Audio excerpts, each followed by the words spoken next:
Ապագայի իրադարձությունները գրեթե ամեն մարդ ցանկանում է իմանալ, թե ինչ է կատարվելու ապագայում։ Շատերը փորձում են տարբեր կանխատեսումներ անել այդ առումով, սակայն ապագան իր բոլոր մանրամասնություններով միայն Աստծուն է հայտնի,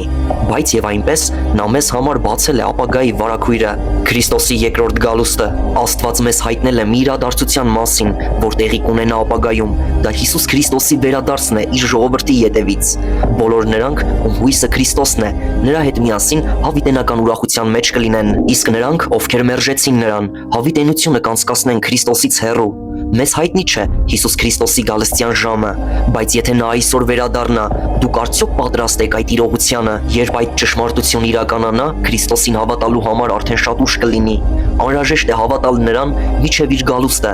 Իսկ ինչու չանել դա հենց հիմա։ Ճերմակ գահը ապագայում տեղի կունենա եւս մեկ մեծագույն իրադարձություն՝ դատաստանը մեծ ճերմակ գահի առջև։ Բոլոր նրանք, ովքեր չեն ընդունել Հիսուս Քրիստոսին որպես իրենց փրկիչ, այդ մեծագույն դատաստանի առջև կկանգնեն։ Այստեղ նրանք դատաստանի կենթարկվեն, որովհետև չեն կամեցել Տեր Հիսուս Քրիստոսին ընդունել, կամ մերժել են նրան։ Յուրաքանչյուրը, ով ճերմակ գահի առջև դատաստանի ներկայանա, դժոխք է նետվելու։ Արդյոք կլինեք դուք այդ դատաստանին։ Այո, եթե հավատքով Հիսուս Քրիստոսին ձեզ փրկիչ չընդունեք։